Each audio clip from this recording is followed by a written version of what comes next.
rebuild after more than a week of airstrikes from Israel, but his own State Department admitting they cannot fully guarantee U.S. financial aid to Palestinians won't go to Hamas. We'll have a live report for you coming up. Hello, everyone. Welcome to the second hour of National Report. We're glad you're here. I'm Emma Reckenberg. I'm Sean Kreisman. In just a few hours from now, as we said, President Biden set to sit down with the family of George Floyd.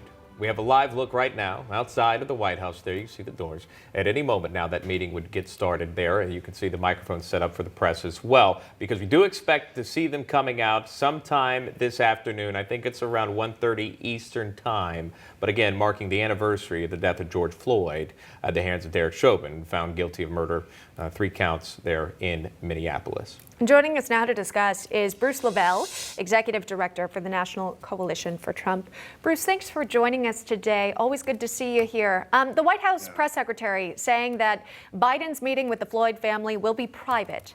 But the meeting also comes as the George Floyd Police Reform Act is stalled in the Senate here. What do you make of the timing of it all? Of course, it does mark the 1-year anniversary there, but the decision to meet with the family of George Floyd today. Yeah, Emma, thanks for having me. Good morning. Well, first of all, I don't want to politicize the family. My condolences to the family once again on the death of their loved one. However, here we go once again. The Biden administration has done nothing except throw fuel on the fire, as you might say. And I can just tell you, and I hope they watch this show. Like, first of all, you can stop saying the word race.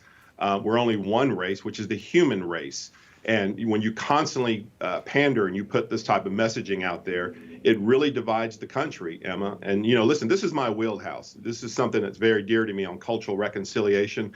I think President Biden and the administration needs to take a strong dose of cultural reconciliation and going into the depths of individual characters and not just what's going to be popular at the time.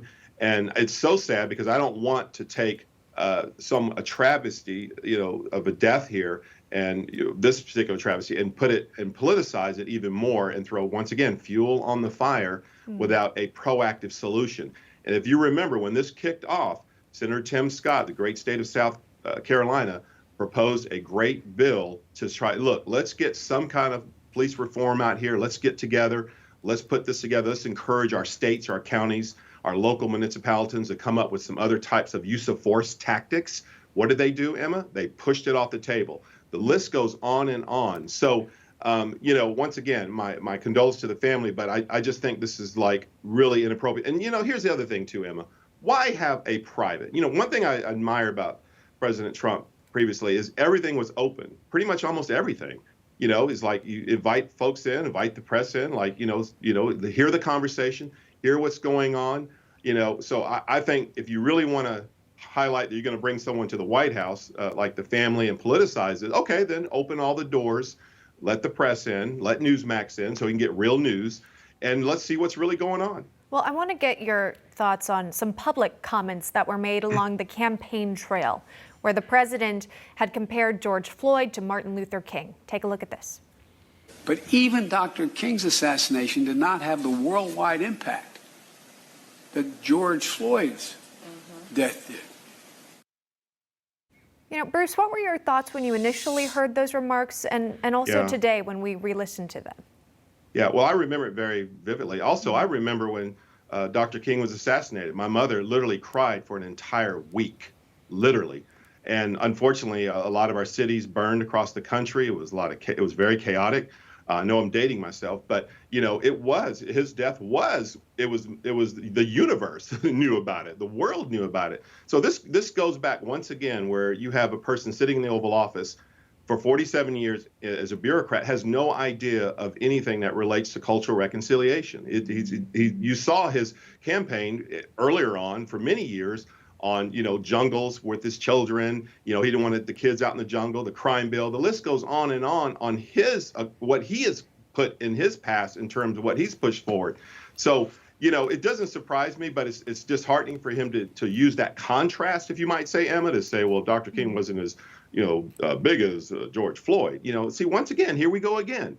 So I think he needs to listen to some other folks in his administration before he starts opening his mouth about what the real history is about cultural reconciliation in our great nation. Well, I want to talk to you about the overall American perspective of the death of George Floyd and also the protest that followed, and of course the rise of Black Lives Matter, that movement going forward. USA Today and Ipsos did a unique poll. This was released in the beginning of May, but they took a look at the support around this movement and then also initial thoughts about the death of George Floyd. 60% of respondents to the poll initially said that George Floyd's death was murder. Now, that percentage had dropped by double digits to 36% when this poll was released in May here. Also, we'd seen reports of strong support for the Black Lives Matter movement initially following his death, and then that had also tampered off over the years. Why do you think there is sort of this switch? Have people learned more about this movement? What might turn them away from it?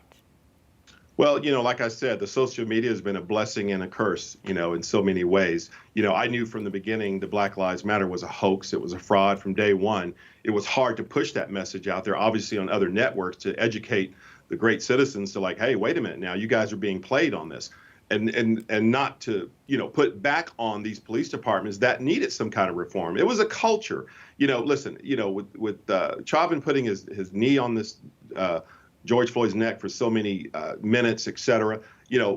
These tactics is a culture, not so much as a race. It's a culture on use of force. That's why it's imperative that all the citizens, wherever you are in the cities, everyone's listening, watching this, if you're in your city or county municipality, and be involved with your police departments. Vote, watch who your Superior Court judges, your district attorneys, your chiefs, your sheriffs, be engaged and involved. And you as a citizen have a right to engage, to understand the policies of use of force and how that is. If you let a culture go on so long, sooner or later, you get a Chauvin and a George Floyd situation. This is what happened with this, and you see where it ignited. But most Americans are starting to wake up. They're starting to see the declining in the economy. They're starting to see high crime rate.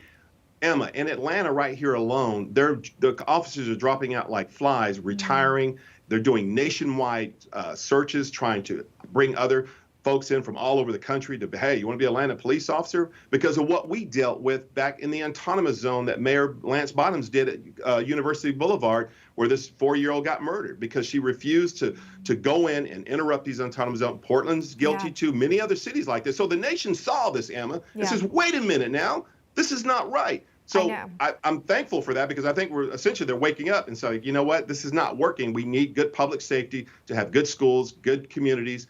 And I think this was a fraud, and they're starting to see it. So I'm glad USA Today put the truth on that. I think it's probably actually even higher. Bruce LeVell joining us live here on National Report. Bruce, always great to see you. Thanks so much. Yeah, thanks for having me. Thanks. All right, meanwhile, the White House facing new criticism.